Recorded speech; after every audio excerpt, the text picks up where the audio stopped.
직장인 여러분 안녕하세요. 보미TV의 보미입니다. 오늘은 넷플릭스에서 종이다리라는 드라마를 보다가 평범한 주부였던 여주인공 이화가 횡령을 시작하게 된 이야기, 그리고 여기에서 다루어지는 금융상품에 대해서 간략히 이야기해 보려고 합니다. 매 회마다 그 스케일이 조금씩 커지면서 호기심도 생기고 마치 스릴러를 보는 듯한 마음에 막 그렇게 졸이게 되는 긴장감을 느끼게 되는데요. 제 채널은 영화를 리뷰하는 채널은 아니니까 이 영화에서 나온 돈 이야기, 금융 이야기, 횡령 이야기에 대해서 조금 더 집중해서 정리해 보려고 합니다.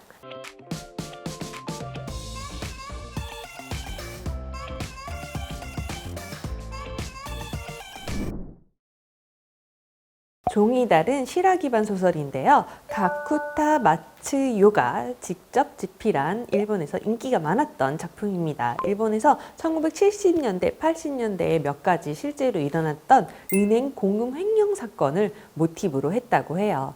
요즘 같으면 인터넷이랑 모바일 뱅킹이 투명하게 이제 잘 확인이 되니까 일어나기도 힘든 일이었을 텐데요. 참 시간이 엄청 빠르게 흐르는 것 같으면서도 지난 몇십 년간 금융과 핀테크 산업이 얼마나 많이 성장했는지도 또 느끼게 됩니다. 넷플릭스 드라마 종이달은 일본 원작과는 달리 대한민국에서는 금융시장과 법률에 대한 내용이 조금 더 추가가 되었대요. 한국에서는 대출 광고와 또 이게 거절되는 상황이나 카드론이나 예적금뿐만 아니라 양도성 예금 증서 등의 금융상품도 보여지는데요. 한국에서의 금융시장과 법률에 대한 내용이 추가되어서 조금 더 현실감을 주었다는 평이 있습니다.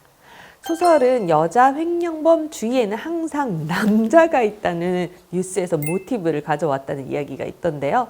블랙핑크의 불장난이라는 노래가 갑자기 생각나네요. 우리 엄마 되게 매일 말했지?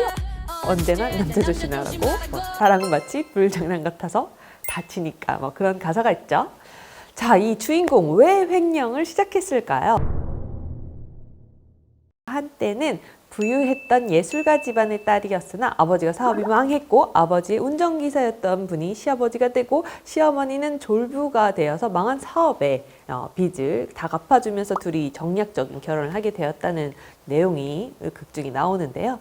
극중의 남편은 굉장히 비호감적인 스타일로 비춰집니다. 이화는 직업을 구하려는데 또 공감 능력이 떨어지는 남편 말에 또 이렇게 말하는 표현 장면이 있어요. 난 내가 이 집 빌트인 같아요. 아무 의미 없이 자리만 차지하는. 참 단어에서 많은 느낌이 느껴지죠. 저만 비호감으로 느끼는지 궁금해서 챗 GPT한테도 제가 한번 물어봤습니다. 답변이 이렇게 나와서 신기했어요. 이 답변을 요약하자면 남편은 아내를 소유물로 여기고 무시하는 모습을 보였고 자신의 지위와 부를 더욱 높이기 위해 그녀를 이용하고자 했다는 거, 그녀를 사랑하는 것보다는 자신의 이익과 권력을 우선시하는 모습 때문에 이화는 이에 대해 절망하고 울면서 혼자 눈물을 흘리는 등 상처를 받는 모습이 많이 나타났다고 합니다.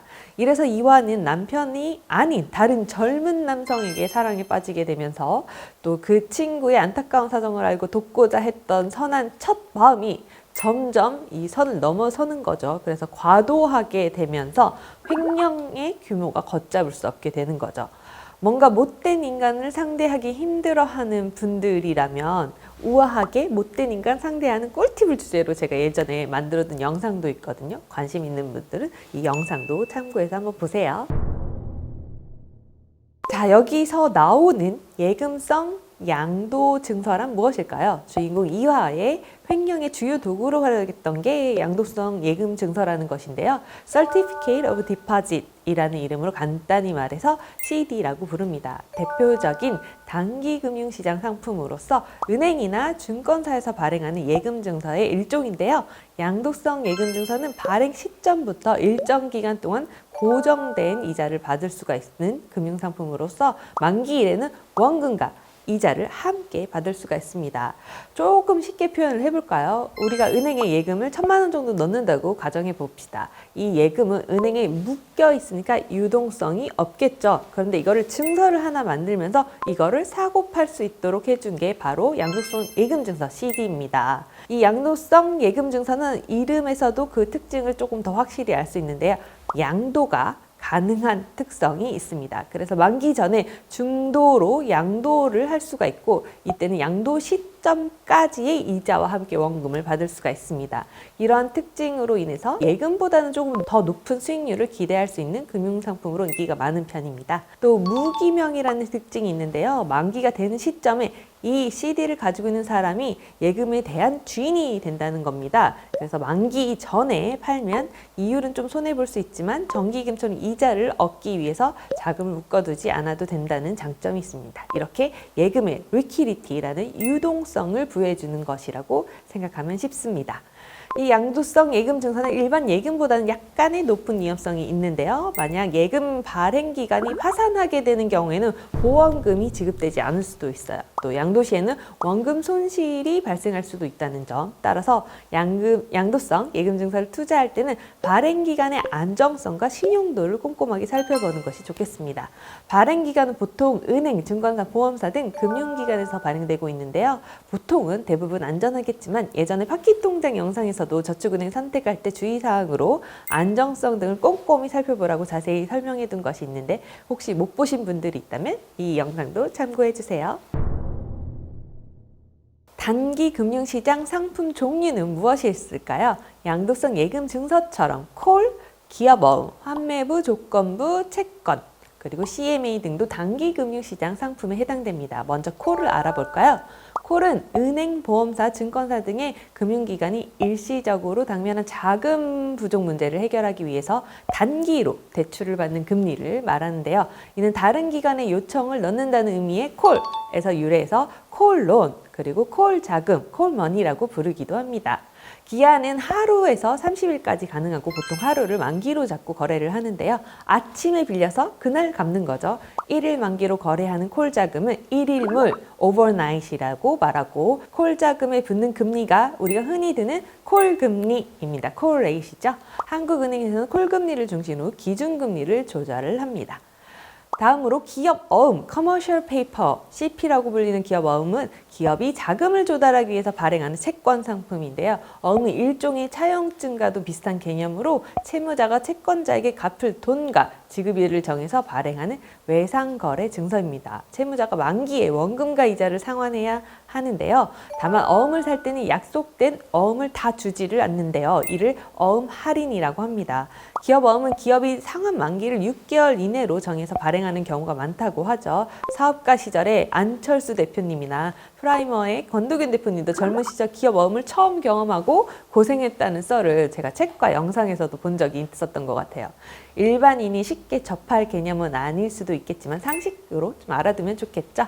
다음으로 환매부, 조건부, 채권입니다. RP라고 해서 Repurchase Agreement입니다. 채권을 발행한 사람이 채권의 만기가 돌아오면 발행인이 약간의 이자를 더 붙여서 다시 산다고 약속한 채권을 말해요. 그래서 따로 RP라는 채권이 있는 건 아니고 채권 발행자가 환매 조건을 붙이면 환매 조건부 채권이 되는 겁니다. 보통 RP는 돈이 필요한 금융기관이 단기 자금을 조달하기 위해서 발행하는 채권으로 만기가 짧습니다. 보통 1개월에서 3개월 정도의 단기로 만기가 짧으니까 확실히 갚을 수 있는 돈을 빌려주는 케이스가 확률이 높겠죠. 그래서 안정적인 상품이라고 알려져 있습니다. 또 CMA가 있는데요. 제가 영상에서 자주 언급하는 이 CMA, 이거 앞서 설명한 기업어음이나 양도성 예금증서를 매매하는 차익을 내는 구조인데요. 또 이 혜택이나 장단점이 많아서 내가 따로 영상을 만들어 두었으니까 이 영상을 통해서 자세히 만나보시면 좋겠습니다.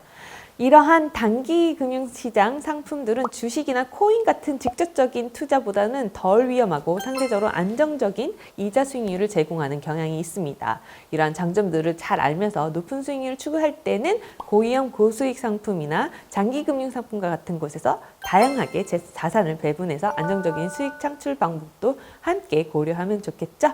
오늘은 종이달에서 나온 금융상품에 대해서 간략히 이야기해봤습니다. 금융상품보다 이 드라마가 더 재밌을 수도 있겠는데요. 이 드라마 종이달에서 돈과 부의 문제를 다루는 내용이기도 하지만 단순히 돈의 중요성에 대한 메시지를 전달하는 것보다는 자신의 가치관과 삶의 방향성에 대해서도 고민하게 해주는 메시지가 있다고 생각해요. 횡령은 당연히 나쁜 것이지만 그 과정에서 주인공과 사람들의 욕망, 탐욕, 동운, 사랑, 행복 등 여러 가지 인생의 가치관들을 다시 생각해 보게 되는 계기를 만들어 주더라고요. 주인공 이화는 돈이 모든 것이 아니라는 것을 좀 깨닫게 되고 자신이 원하는 일을 하며 자신의 가치를 인정받는 삶을 선택하기도 하는데요. 이화가 횡령한 돈을 되돌려주는 과정도 있고 자신의 행동으로 인해 다른 사람에게 피해를 끼친 것을 바로잡는 과정에서 도덕적 가치와 책임감에 대한 생각을 해볼 수 있는 계기가 되기도 합니다. 저도 보면서 되게 많은 생각이 들더라고요. 돈 없을 때 무리하지 말아야 될 것 같고 고금이 사채 쓰지 말아야 될 것 같고 세납, 체납하지 말아야 될 거고 쇼핑 등록 조심해야 될 거고 선 넘는 짓 하지 말아야 될 거 나쁘게 돈면 벌을 받는 것 같고 돈이 있어야지 또 나답게 살 수 있지 않을까 이런 다양한 생각을 해봤습니다. 이 드라마를 통해 돈이 중요하지만 한편으로는 또 돈이 모든 것이 아니며 돈을 어떻게 사용하느냐에 따라서 우리의 인생이 바뀔 수도 있다는 것을 깨닫게 되는 계기가 되지 않을까요? 또 자신의 가치, 삶의 방향에 대해 고민하고 도덕적 책임, 이런 사회적인 인식도 생각해 보게 되고요. 여러분은 어떤 걸 느끼셨나요? 보셨다면 댓글 남겨주세요. 종이다리 도대체 무슨 의미일까 해서 또 찾아봤는데요. 종이다리는 단어 자체가 말 그대로 종이로 만든 가짜 다리라는 의미도 있다고 해요. 또 일본에서는 필름 카메라가 나온 지 얼마 안 됐을 때 사진관에서는 초승달 모양의 가짜 달을 만들어 거나 그려서 그것을 갖다 놓고 사진을 찍는 것이 유행했다고 했는데요. 그 사진을 찍은 사람들이 대부분 행복한 얼굴로 가족과 연인의 한때를 사진으로 남겨서 한때의 가장 행복한 추억 이런 거를 의미한다는 중의적인 뜻도 있다고 합니다. 한때의 가장 행복했던 추억, 작은 것이든 큰 일이든 상관없이 여러분만의 행복을 발견하고 느끼는 하루가 되시길 바랄게요. 오늘도 긴 영상 봐주셔서 감사드리고요. 다음에 유용한 컨텐츠로 또 찾아뵙겠습니다. 지적이고 행복한 하루 보내세요. 감사합니다. 안녕.